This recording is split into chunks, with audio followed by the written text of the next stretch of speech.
କିଏ ବୁଝିବ ଦୁଃଖ?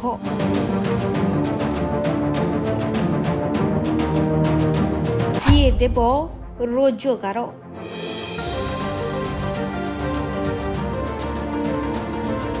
କାହା ଭରସାରେ ଜୀବିତ ରହିବ କୂଳ ବେଉସା? କଳା ସଂସ୍କୃତିକୁ ଏବେ ବି ବଜାୟ ରଖିଛନ୍ତି କୁମ୍ଭାର।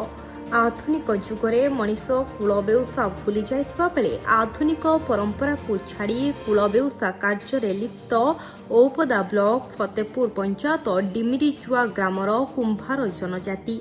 ସେମାନେ ମାଟିରେ ତିଆରି କରୁଛନ୍ତି ବିଭିନ୍ନ ପ୍ରକାରର ପାତ୍ର। ଏହି ପାତ୍ରର ଚାହିଦା ଧୀରେ ଧୀରେ କମି ଯାଉଥିଲେ ମଧ୍ୟ ସେମାନେ ମାଟି ପାତ୍ର ତିଆରି କରି ମେଣ୍ଟାଉଛନ୍ତି ଗୁଜୁରାଣ। ମାଟି ପାତ୍ର ବଜାରରେ ଖୁବ୍ ଅଳ୍ପ ବିକ୍ରି ହେଉଥିବାରୁ ସେମାନଙ୍କର ଆର୍ଥିକ ସଂକଟ ଦେଖାଦେଉଛି। ପ୍ରଶାସନର ସହାୟତା ପାଇଁ ସେମାନଙ୍କର ନିବେଦନ ଏବଂ ଅନୁରୋଧ। ଜନାର୍ଦ୍ଦନ ବେହେରା, ଘର ଫତେପୁର, ଔପଦା ବ୍ଲକ।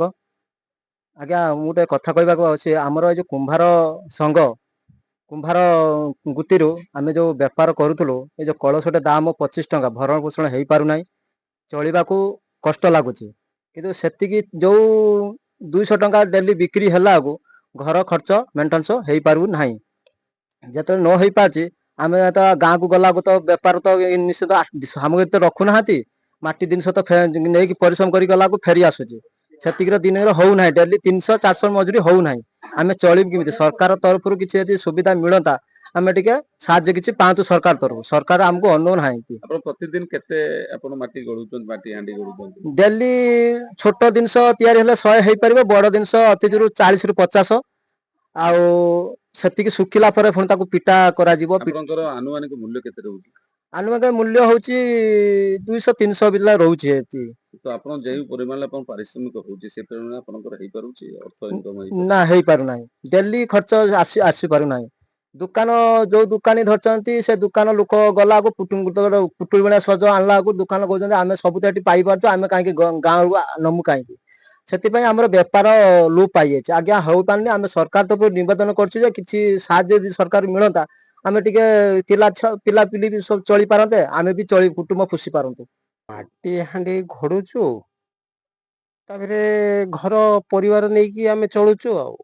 ଆଉ ତାପରେ ଏଇ ଟିକେ ସହାୟତା ମିଳିଲେ ସରକାରରୁ ଆମକୁ, ଇଏ ମାଟି ପାଉନାହୁଁ, ଆମେ ବହୁତ ହଇରାଣ ହଉଛୁ। ମାଟି ଦୂରରୁ ଆସୁଛି, ଭଦ୍ରକ, ଏଇ ଆମ ଆଟିଆ ତୋରି ମାଟି କୋଉଠୁ ଆଣୁଛନ୍ତି ମାଟି?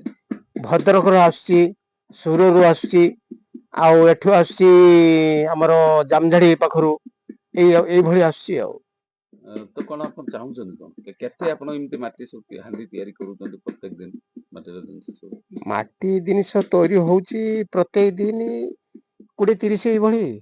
କେତେ ଟଙ୍କା ଆପଣଙ୍କର ରହୁଛି ପ୍ରତ୍ୟେକ ଦିନ? 200-300 ଟଙ୍କା ଭିତରେ ହଉଛି। ତ ଏଇ ଯୋଉ ଆପଣ କୌଳିକ ବୃତ୍ତିକୁ ଆପଣ ବଞ୍ଚେଇ ରଖିଛି, ଏଥିରେ ଗୁଜୁରାଣ ମେଣ୍ଟି ପାରୁଛି? ନା, କୌଳିକ ଗୁଜୁରାଣ ମେଣ୍ଟୁ ନାହିଁ। ଆମର କାରଣ କଣ? ସରକାରରୁ ଗୋଟେ ସହାୟତା ମିଳିଲେ ଆମେ ଟିକେ ଉପକୃତ ହେଇପାରନ୍ତୁ। କୋଉ ପ୍ରକାର ଆପଣ ସହାୟତା ଚାହୁଁଛନ୍ତି? ଆମର ଏଇ ବ୍ୟବସାୟୀ ପ୍ରତି ଟିକେ ଧ୍ୟାନ ଦେଲେ ସରକାର, ଆମକୁ ଟିକେ ଆଗକୁ ଟିକେ ଯାଇପାରନ୍ତୁ। ଆଉ ପିଲା ଯାଜନ ଖଟିବା ପାଇଁ ଯାଉଛନ୍ତି ବାହାରକୁ, ସିଏ ବି ବନ୍ଦ ହେଇପାରନ୍ତା। ଟିକେ ଏଇ ଆମର ବ୍ୟବସାୟ ଟିକେ ଶିଖି ପାରନ୍ତେ, ଏ ସହାୟତା ଟିକେ ପାଇଲେ।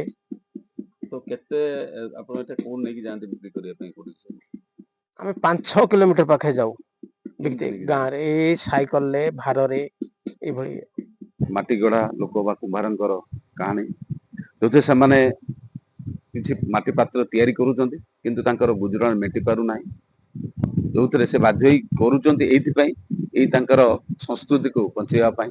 ଏ ବୋଧେ ଆଜିକୁ ମୋ ପାଖରେ ଯୋଉମାନେ ଥିଲେ ତାଙ୍କ ପୂର୍ବପୁରୁଷ ମାନେ ଏଇ ମଧ୍ୟ ମାଟି ହାଣ୍ଡି ଗଢି ତୋଳୁଥିଲେ। କିନ୍ତୁ ତାଙ୍କ ମନ ଭିତରେ କ୍ଷୋଭ ରହୁଛି, ଯୋଉ ପରିମାଣରେ ସେମାନେ ପରିଶ୍ରମ କରୁଛନ୍ତି କିନ୍ତୁ ତାଙ୍କୁ ପାରିଶ୍ରମିକ ମିଳି ପାରୁନାହିଁ। ଆଉ ୟାର ମଧ୍ୟ ଡିମାଣ୍ଡ ଧୀରେ ଧୀରେ କମି ବି ଯାଉଛି। ଲୋକମାନଙ୍କର ମାଟି ପାତ୍ର ପ୍ରତି ଆଉ ଚାହିଦା ହିଁ ମଧ୍ୟ ରହୁନାହିଁ।